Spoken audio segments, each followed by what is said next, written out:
This is an autofiction, Higginbotham's Leap, from my new collection of autofictions, memoir pieces, and short stories, Remembering Richard and Other Tales of Unease, about the unease which lies just below the surface of life. Excerpt from Higginbotham's Leap. The girls threw their cigarette butts down on the sand, and they all headed in the direction of the bridge. Rachel and Jezza paired off, as did Val and Harry. These four led the way in a group. Veronica and Sam followed, a short distance behind. They were keen on each other, but they hadn't had much of a chance to talk yet. Sam found it strange being close to Veronica like this. Her skin was very soft, and her lips were moist and full.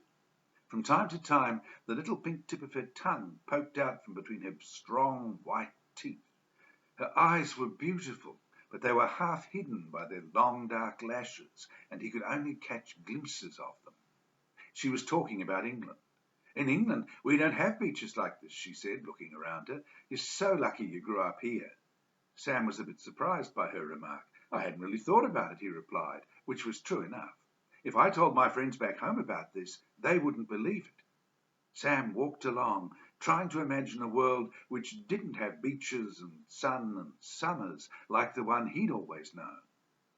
He and Veronica stopped at the foot of the bridge, just behind the others. They all recognized some of the boys playing in the water, though most of them were younger than they were. One, however, was a boy from their class. Nobody liked him. He was an ugly, scrawny little kid called Higginbottom.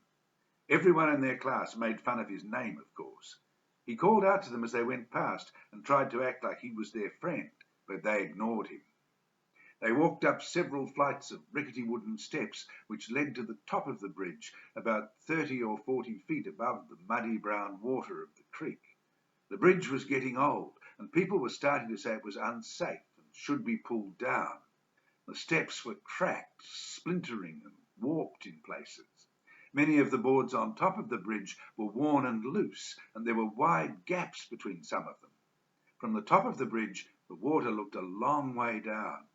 The figures of the boys looked tiny, and their voices sounded faint as they splashed about in the shallows. Sam was privately glad there was a guardrail when they stopped and looked over. Harry googed thoughtfully in the direction of the boys below.